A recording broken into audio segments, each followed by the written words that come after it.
అందరికీ నమస్కారం.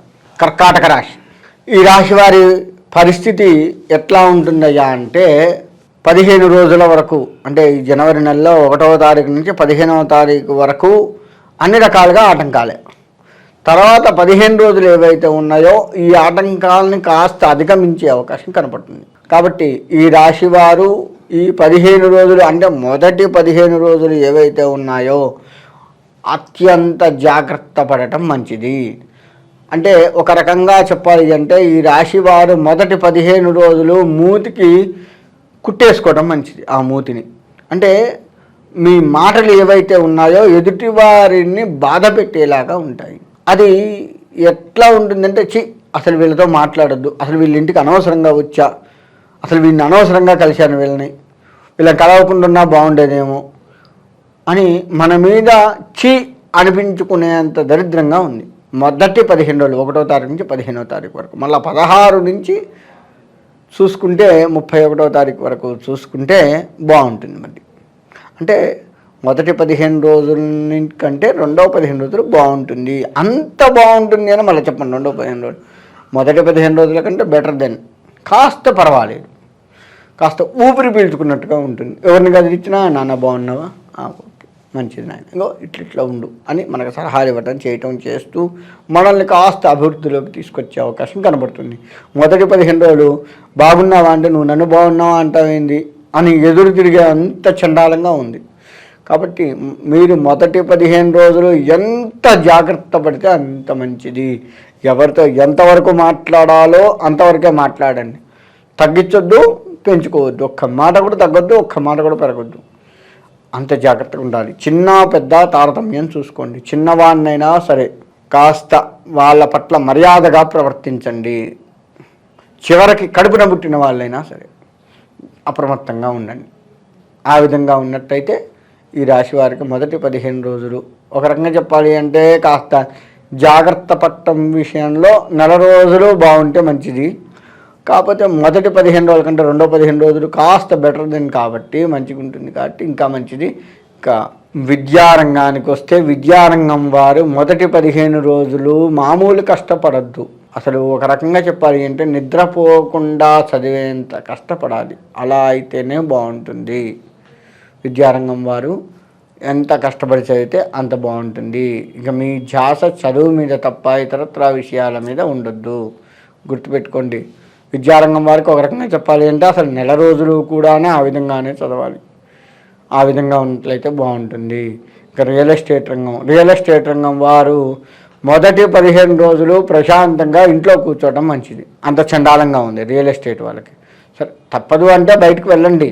వెళ్ళి జాగ్రత్త వహిస్తూ భూముల్ని అమ్మటం కొనడం చేస్తూ ఉండండి. కానీ తొందరపడి అన్నిట్లో తలదూర్చి చేయవద్దు.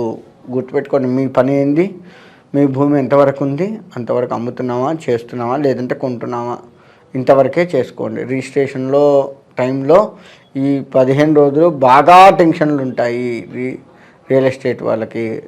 కాబట్టి కాస్త జాగ్రత్తగా ఉండండి. 15 రోజులు కూడాను, అసలు ఈ రాశి వారికి నెల రోజులు కూడాను డబ్బులు కొంత అధికంగా ఖర్చు అయ్యే అవకాశం ఉంటుంది. ఒక రకంగా చెప్పాలి అంటే అది జాగ్రత్త వహించండి. రాజకీయ రంగానికి విషయానికి వస్తే, రాజకీయ రంగంలో మొదటి 15 రోజులు కూడాను మీరు చేసే పనిని ఆలోచిస్తూ చేయడమే మంచిది. మంచి చేసినా సరే ఆలోచించండి, చెడు చేసినా సరే ఆలోచించండి. మరి చెడు అంటే రాజకీయం వాళ్ళు చెడు చేయమంటున్నాడు ఏంటండి అని మీరు అనొచ్చు. చెడు అంటే ఏంటయ్యా అంటే మీకు అది క్యాన్సిల్ చేస్తే బాగుండు అని మీకు అంటుంది. అది మీకు మంచిగా కనపడుతుంది, కానీ ప్రజలకు చెడు కనపడుతుంది దాన్ని క్యాన్సిల్ చేయడం వల్ల. అలా చెడు అనేది ఏంటంటే అవతల ప్రజల కోణంలో ఆలోచిస్తూ చేయండి. అది అక్కడ రాజకీయ రంగం వాళ్ళు చూసుకోవాల్సింది. ఇప్పుడు ఏదైనా బిల్లు ప్రవేశపెడుతున్నాము, అది మీకు మంచి కావచ్చు. ఆ బిల్లు ప్రవేశపెట్టడం వల్ల ప్రజలు ఇంత బాగుంటారు అని మీరు ఎస్టిమేషన్ వేసుకోవడం కానీ, మీ చుట్టూ ఉన్న రాజకీయ పరంగా ఉన్నటువంటి వాళ్ళు సలహాలు ఇవ్వటం కానీ చేస్తూ ఉన్నారు. ఓకే, ఇంతమంది చెప్పారు కదా, బాగుంది, ఈ బిల్ పాస్ చేద్దాం ఇంకా అని చెప్పేసి పాస్ చేయొద్దు. జనాల్లోకి వెళ్ళండి. ఇలా చేస్తే ఎలా ఉంటుందమ్మా అని చెప్పేసి జనాన్ని అడగండి. జనంలో ఏది రెస్పాన్సిబుల్గా అంటే పాజిటివ్గా ఏది వస్తుంది, నెగిటివ్గా ఏది వస్తుంది చూడండి. జనాలు ఇచ్చే సలహాలని చూసి ఆ బిల్ పాస్ చేయండి. అలా అయితేనే రాజకీయ పరంగా మీరు బాగుంటారు ఈ నెలలో. లేదు అంటే రాజకీయ పరంగా కష్టపడవలసి వస్తుంది. అది చెడు చేయటం అంటే అది నా ఉద్దేశము. అంటే మీకున్న పరిస్థితిని నేను కొంత ఈ విధంగా వివరిస్తూ ఉన్నాను. రాజకీయ రంగం వాళ్ళు ఆలోచించుకోండి, నేను చెప్పింది కూడాను ఆలోచించి ఆ విధంగా చేస్తున్నట్లయితే తప్పకుండా రాజకీయ పరంగా మంచిగా ఉండే అవకాశం ఉంటుంది. ఎందుకంటే రాజకీయ రంగం వారికి ప్రత్యర్థులు కూడాను ఈయన మంచి చేస్తున్నారా అనేది కనపడుతుంది, కానీ వాడి లాభం కోసం అంటూ ఉంటాడు. అట్లా కొంత ఆలోచించుకోండి. దాన్ని బట్టి మీరు ముందుకు అడుగులు వేయండి. రాజకీయ పరంగా జాగ్రత్తలు వహించండి. ఇంతకంటే రాజకీయ పరంగా చెప్పేది ఏమీ లేదు ఒక రకంగా చెప్పాలి అంటే. కాబట్టి ఆ విధంగా ఉన్నట్లయితే రాజకీయ పరంగా బాగుంటారు. ఇక చేతి వృత్తుల వారి విషయానికి వస్తే మొదటి 15 రోజులు కూడా ఒక రకంగా ఉన్నది సర్దుకోవటమే. అంటే ఇంట్లో ఎంత ఉందో దాన్ని సర్దుకుంటూ ఉండడమే తప్ప, అంటే ఓవర్గా తెచ్చిపెట్టుకోవడం అంటే వస్తువులు ఇది కాదు. ఇంట్లో వెళ్ళే విషయంలో పప్పు, ఉప్పు, కూరగాయలు ఇటువంటివన్నీ కూడాను వీళ్ళకి ఇంట్లో ఉన్నది సర్దుకుంటూ వెళ్ళే పరిస్థితి చేతి వృత్తుల వారికి కనపడుతుంది. అంటే వీరి వస్తువు ఆ నెలలో పోయిన నెలలో ఉన్నది దాచిపెట్టుకునేది పెట్టుబడి పెడతారు. ఇక వీళ్ళకి ఇంట్లో కాస్త ఇబ్బందులు పడుతూ ఉంటారు.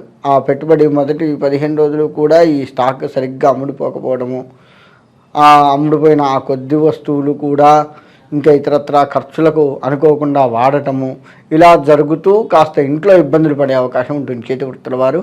అది గమనించుకుంటూ మీరు ముందుకు వెళ్ళండి. అలా వెళ్ళగలిగితే కాస్త బాగుండే అవకాశం ఉంటుంది. ఇకపోతే వ్యవసాయ రంగం వారికి మొదటి 15 రోజులు టెన్షన్స్ ఉన్నప్పటికీ మంచిగా ముందుకు వెళ్తారు. కాబట్టి ఎక్కడ టెన్షన్ పడవలసిన పని లేదు. వీరు గురువుల్ని ఎక్కువగా నమ్మండి. వీరు గురువుల్ని ఎక్కువగా నమ్ముతూ ఉన్నట్లయితే వీరికి సన్యాసుల్ని, గురువుల్ని, పీఠాధిపతుల్ని ఇలా నమ్ముతూ కాస్త ముందుకు వెళ్ళినట్లయితే వీళ్ళకి మంచి జరిగే అవకాశం ఉంటుంది. వెంకటేశ్వర స్వామి వారి యొక్క ప్రదక్షిణ నమస్కారాలు చేసుకోండి. మీకు అన్ని రంగాలుగా బాగుంటుంది. కలి యొక్క ప్రభావం మీకు తగ్గి బాగుంటారు. కాబట్టి ఈ రాశివారు నేను చెప్పినట్లుగా జాగ్రత్త పడుతూ ముందుకు వెళ్ళినట్లయితే బాగుంటారు. ఆ విధంగా ఉండి ఆ వెంకటేశ్వర స్వామి అనుగ్రహం ఈ రాశి వారికి ఉండాలని కోరుకుంటూ సెలవు తీసుకుంటున్నాను.